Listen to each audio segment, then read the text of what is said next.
ഈ മണിക്കൂറിലെ ഏറ്റവും പ്രധാനപ്പെട്ട റിപ്പോർട്ടിലേക്ക്. നിരോധിച്ചിട്ടും പോപ്പുലർ ഫ്രണ്ടിന്റെ പേരിൽ ബസ് ഷെൽട്ടർ. എറണാകുളം പറവൂർ വാണിയങ്കാടാണ് ബസ് ഷെൽട്ടർ നിലനിൽക്കുന്നത്. നിരോധിത സംഘടനയുടെ പേര് പ്രദർശിപ്പിക്കാൻ പാടില്ലെന്നിരിക്കെ ബസ് ഷെൽട്ടർ നീക്കം ചെയ്യാത്തത് പോലീസ് വീഴ്ചയാണ് ചൂണ്ടിക്കാട്ടുന്നത്. കൊച്ചിയിൽ നിന്ന് ജിജീഷ് കരുണാകരനും തിരുവനന്തപുരത്ത് നിന്ന് പ്രശാന്ത് ശങ്കരമംഗലത്തും ചേരുന്നു. ആദ്യം ജിജീഷിലേക്ക് എത്തുമ്പോൾ, ജിജീഷ്, കഴിഞ്ഞ ദിവസം ഈ വിഷയം നമ്മൾ ചർച്ച ചെയ്തപ്പോഴും പറഞ്ഞതാണ്, നോർത്ത് പറവൂർ പോലീസ് സ്റ്റേഷന് കീഴിലുള്ള സ്ഥലത്താണ് ഇത്തരത്തിൽ പോപ്പുലർ ഫ്രണ്ടിന്റെ രാജ്യമൊട്ടാകെ ബാൻ ചെയ്ത ഒരു സംഘടനയുടെ ഭാഗത്തു നിന്നും ഉണ്ടായ അല്ലെങ്കിൽ പേരിലുണ്ടായ ഒരു ബസ് സ്റ്റോപ്പ് എന്തുകൊണ്ട് പോലീസ് ഇതുവരെയും നീക്കാൻ തയ്യാറായിട്ടില്ല എന്ന ചോദ്യത്തിന് മനഃപൂർവ്വമാണോ അതോ ശ്രദ്ധിക്കാത്തതാണോ എന്നുള്ള ചോദ്യങ്ങൾ പോലും നിലനിൽക്കുന്നുണ്ട്. എന്താണ് പോലീസ് അധികാരികളുടെ പ്രതികരണം? ദേവിക, ഇക്കാര്യത്തിൽ ഒരു പ്രീണന രാഷ്ട്രീയം തന്നെയാണ് സംസ്ഥാന സർക്കാരും ആഭ്യന്തര വകുപ്പും പോലീസും എല്ലാം തന്നെ കളിക്കുന്നത് എന്നാണ് ഇവിടെ വ്യക്തമാകുന്നത്. കാരണം നിരോധിത ഭീകര സംഘടനയാണ്. അതിന് 3 വർഷത്തോളമായി നിരോധനത്തിലുള്ള ഒരു സംഘടനയുടെ ബസ് ഷെൽട്ടറാണ്. ആ സംഘടനയുടെ പേരിലുള്ള ഷെൽട്ടർ ഇപ്പോഴും പ്രവർത്തിക്കുന്നു. സാധാരണഗതിയിൽ രാജ്യത്ത് രാജ്യവിരുദ്ധ പ്രവർത്തനങ്ങളുടെ ഭാഗമായി, രാജ്യത്തിനെതിരായ നീക്കങ്ങളുടെ ഭാഗമായി, ഭീകരവാദ പ്രവർത്തനങ്ങളുടെ ഭാഗമായി നിരോധിക്കപ്പെട്ട ഒരു സംഘടനയുമായി ബന്ധപ്പെട്ട കൊടിയാണെങ്കിലും അവരുടെ പോസ്റ്ററുകളാണെങ്കിലും ബാനറുകളാണെങ്കിലും ബോർഡുകളാണെങ്കിലും സ്ഥാപനങ്ങളാണെങ്കിലും എല്ലാം തന്നെ അത് സ്ഥാപനങ്ങൾ അടച്ചുപൂട്ടേണ്ടതാണ്. ബോർഡുകളും ബാനറുകളും കൊടിമരങ്ങളും എല്ലാം നീക്കം ചെയ്യേണ്ടതാണ്.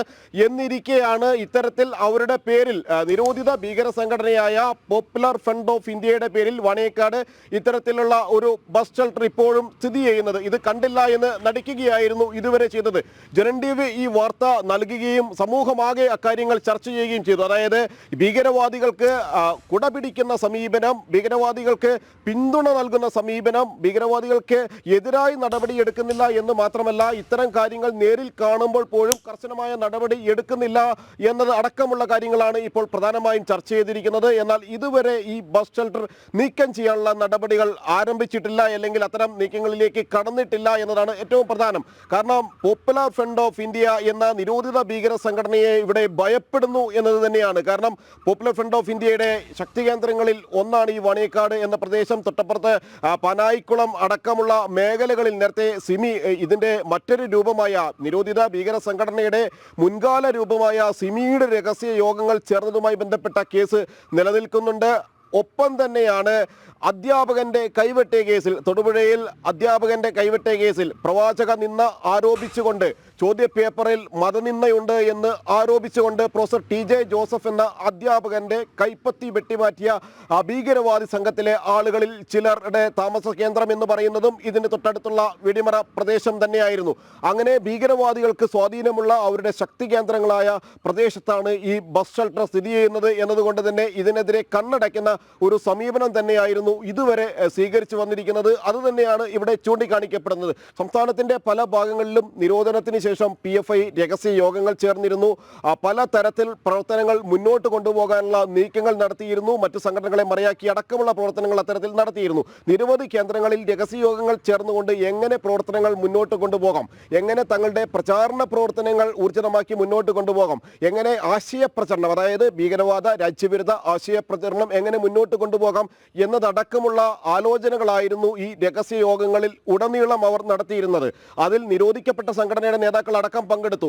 അതിൽ ഉൾപ്പെട്ടത് തന്നെയാണ് ഇത്തരത്തിൽ പ്രവർത്തിച്ചിരുന്ന ബസ് ഷെൽട്ടറുകൾ അടക്കം നീക്കം ചെയ്യാതെ അത് അവിടെ നിലനിർത്തിക്കൊണ്ട് തന്നെ തങ്ങളുടെ ഒരു പേര് അത് ശ്രദ്ധിക്കപ്പെടുന്ന സ്ഥലത്ത് ഉണ്ടാകണം, അവിടെ നിന്ന് തങ്ങൾ പിൻവാങ്ങിയിട്ടില്ല, അല്ലെങ്കിൽ തങ്ങളുടെ ശക്തി കേന്ദ്രമാണ്, നിരോധിക്കപ്പെട്ടതിന് ശേഷവും തങ്ങൾക്ക് സ്വാധീനമുള്ള നിരവധി മേഖലകളുണ്ട്, ആ മേഖലകളിൽ കടന്നു കയറാൻ അന്വേഷണ സംഘങ്ങൾക്കോ പോലീസിനോ ഒന്നും തന്നെ കഴിയില്ല എന്ന ഒരു പ്രതീതി ജനിപ്പിക്കണം, അത്തരത്തിലുള്ള ഒരു ധ്വനി ഉണ്ടാക്കണം, അങ്ങനെ ഭീകരത രാജ്യമാകെ സൃഷ്ടിക്കണം, ആ പ്രദേശമാകെ സൃഷ്ടിക്കണം എന്നത് തന്നെയാണ് ഇതിലൂടെ പോപ്പുലർ ഫ്രണ്ട് ഓഫ് ഇന്ത്യ ലക്ഷ്യമിട്ടിരുന്നത്. അങ്ങനെയാണ് ഈ ബസ് ഷെൽട്ടർ നീക്കം ചെയ്യാതെ നിരോധനത്തിന് ശേഷവും അവിടെ തന്നെ തുടർന്നും ആ ബസ് ഷെൽട്ടർ നിലനിർത്താനുള്ള ഒരു കാരണം. എന്നാൽ അവിടെ നടപടിയെടുക്കേണ്ട പോലീസിന്റെ ഭാഗത്ത് നിന്ന് അക്കാര്യത്തിൽ യാതൊരു തരത്തിലുള്ള നടപടിയും ഉണ്ടായില്ല. വർഷങ്ങൾക്ക് ശേഷവും ഇതുമായി ബന്ധപ്പെട്ട ഷെൽട്ടർ കണ്ടില്ല എന്ന് നടിക്കുന്നു. 2018 ആരംഭിച്ചതാണ്. സ്വാഭാവികമായും നിരോധനത്തിന് ശേഷം ആ ഷെൽട്ടർ അവിടെ നിന്ന് മാറ്റാൻ കഴിയുമായിരുന്നു. എന്നാൽ ഇതുവരെ അതിൽ നടപടി എടുത്തില്ല എന്നത് തന്നെയാണ് അതിൽ ഏറ്റവും പ്രസക്തമായ കാര്യവും. ദേവിക.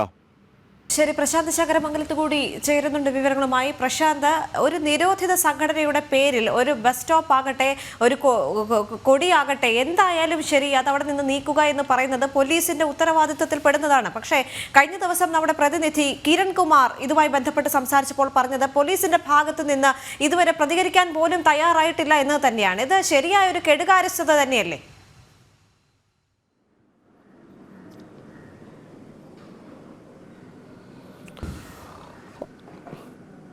ദേവിക, നിരോധിത സംഘടനയുടെ പേരിൽ ബസ് സ്റ്റോപ്പോ അല്ലെങ്കിൽ കൊടിതോരണങ്ങളോ ഈ സംഘടനയുമായി ബന്ധപ്പെട്ട ഒന്നും തന്നെ പ്രചരിപ്പിക്കാനോ അല്ലെങ്കിൽ അത് പ്രചരണം നടത്തുവാനോ പാടില്ല എന്നിരിക്കുകയാണ് ഈ ഏറ്റവും ഗുരുതരമായ ഒരു കൃത്യവിലോപം നടന്നിരിക്കുന്നത് വേണം നമുക്ക് മനസ്സിലാക്കിയിരിക്കുന്നത്. സംസ്ഥാനത്തെ ഇന്റലിജൻസ് വിഭാഗം പോലും ഇത് അറിഞ്ഞില്ല എന്നതാണ് ഏറ്റവും ദൗർഭാഗ്യകരമെന്ന് നമുക്ക് പറയേണ്ടിയിരിക്കുന്നത്. കാരണം ഇത്തരമൊരു സംഭവം ഒരു പൊതു ഇടത്ത് ഒരു നിരോധിത സംഘടനയുടെ പേരിലുള്ള ഒരു ബസ് സ്റ്റോപ്പ് നിലനിൽക്കുന്നത് അതിന്റെ ഗൗരവം മനസ്സിലാക്കിക്കൊണ്ട് അത് അവിടെ നിന്ന് നീക്കം ചെയ്യാനുള്ള നടപടിക്രമങ്ങളിലേക്ക് സംസ്ഥാനത്തെ ഇന്റലിജൻസ് വിഭാഗമോ അല്ലെങ്കിൽ അത് ഇത്തരം കാര്യങ്ങൾ റിപ്പോർട്ട് ചെയ്യാനായിട്ടുള്ള ഇന്റലിജൻസ് വിഭാഗമോ അല്ലെങ്കിൽ പോലീസ് സംവിധാനമോ അത് അറിഞ്ഞില്ല അല്ലെങ്കിൽ ആ കാര്യക്ഷമമായി പ്രവർത്തിച്ചില്ല എന്നതാണ് ഏറ്റവും ഇപ്പോൾ എടുത്തു പറയേണ്ടത്. അല്ലെങ്കിൽ ഈ നിരോധിത സംഘടനയുടെ നിരോധനം നടന്ന് ഇത്ര വർഷം പിന്നിടുമ്പോഴും ഇത്തരത്തിൽ അതേ പേരിൽ തന്നെ ഒരു ബസ് സ്റ്റോപ്പ് ഒരു സ്ഥലത്ത് സ്ഥിതി ചെയ്യുന്നു എന്നത് തന്നെ ഏറ്റവും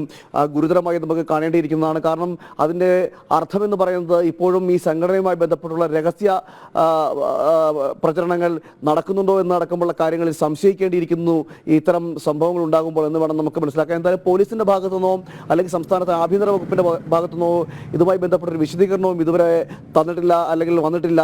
കാരണം ഇതുമായി ബന്ധപ്പെട്ട് എന്താണ് ഈ സംഭവം ഉണ്ടാകാനുള്ള കാരണം അല്ലെങ്കിൽ പോലീസ് എന്തുകൊണ്ട് അറിഞ്ഞില്ല അടക്കമുള്ള കാര്യങ്ങളും ഇത് എന്തുകൊണ്ട് നീക്കം ചെയ്യാൻ കഴിഞ്ഞില്ല എന്നതടക്കമുള്ള കാര്യങ്ങൾ ഇനി പറയേണ്ടത് സംസ്ഥാന സർക്കാരും പോലീസുമാണ്. എന്നാൽ അവരുടെ ഭാഗത്ത് നിന്ന് ഇതുവരെ അത്തരമൊരു സംഭവം ഉണ്ടായിട്ടില്ല. നേരത്തെ നമുക്കറിയാം പലതവണ ഈ നിരോധനം PFIയുടെ നിരോധനം വന്നതിന് ശേഷവും പല സ്ഥലങ്ങളിലും കൊടിതോരണങ്ങൾ സ്ഥാപിക്കുന്ന സാഹചര്യം ഉണ്ടായിരുന്നു. തിരുവനന്തപുരത്തടക്കം പലയിടങ്ങളിലും ഈ കൊടിതോരണങ്ങൾ സ്ഥാപിക്കുകയും അത് വാർത്തയായതിനു ശേഷം പിന്നാലെയാണ് കൊടിതോരണങ്ങൾ എടുത്തു മാറ്റാൻ പോലും പോലീസ് തയ്യാറായത്. സമാനമായ സാഹചര്യമാണ് ഇപ്പോഴും ഈ വാർത്തയിലൂടെ അല്ലെങ്കിൽ ഈ ബസ് സ്റ്റോപ്പ് ഒരു നിരോധിത സംഘടനയായ PFIയുടെ പേരിൽ ഒരു ബസ് സ്റ്റോപ്പ് നിലനിൽക്കുന്നതിലൂടെ തന്നെ നമുക്ക് മനസ്സിലാക്കുന്നത്. ഏറ്റവും ഞെട്ടിപ്പിക്കുന്ന ഒരു വിവരം കൂടിയാണ് ഇപ്പോൾ ഇതിലൂടെ നമുക്ക് മനസ്സിലാക്കാൻ കഴിയുന്നത്. കാരണം ഈ സംഘടനയുടെ പോപ്പുലർ ഫ്രണ്ടിനെ അതായത് PFI നിരോധിച്ചെങ്കിൽ പോലും അതിൻ്റെ രാഷ്ട്രീയം അതിൻ്റെ ആ വിഷയത്തിൻ്റെ ആശയ പ്രചരണം നടത്തുന്ന അല്ലെങ്കിൽ ആ വിഷയവുമായി ബന്ധപ്പെട്ടുള്ള ഒരു രാഷ്ട്രീയ സംഘടന കൂടി ഇവിടെ നിലനിൽക്കുന്ന ഒരു സാഹചര്യത്തിൽ അത്തരം അല്ലെങ്കിൽ ഈ പ്രദേശങ്ങളിലെല്ലാം നേരത്തെ ഇവരുടെ ശക്തി കേന്ദ്രങ്ങൾ എന്ന് പറയുന്ന ഈ നിരോധിത സംഘടനയുടെ ശക്തി കേന്ദ്രങ്ങൾ എന്ന സ്ഥലത്താണ് ശക്തി കേന്ദ്രം എന്ന സ്ഥലത്താണ് ഇപ്പോഴും ഈ ബസ് സ്റ്റോപ്പ് നിലനിൽക്കുന്നതെന്ന് വേണം നമുക്ക് മനസ്സിലാക്കിയിട്ടിരിക്കാൻ. അങ്ങനെ ഒരു സ്ഥലത്ത് ഈ ബസ് സ്റ്റോപ്പ് നിലനിൽക്കുകയും പോലീസിന് എന്തുകൊണ്ട് അവിടെ ഇടപെടാൻ കഴിയുന്നില്ല എന്നതടക്കമുള്ള കാര്യങ്ങളും ചിന്തിക്കേണ്ടിയിരിക്കുന്നു.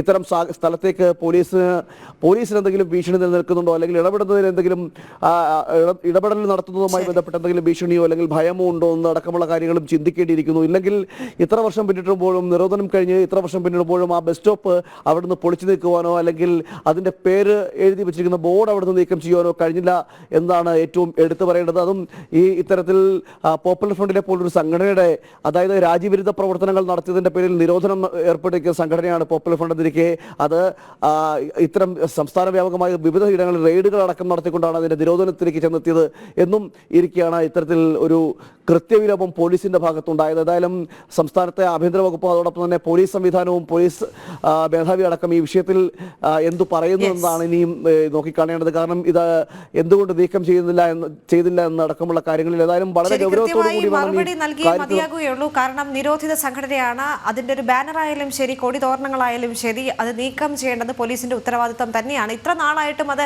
എന്തുകൊണ്ട് മാറ്റിയില്ല എന്നുള്ള കാര്യത്തിൽ പോലീസ് മറുപടി പറഞ്ഞേ മതിയാകുകയുള്ളൂ.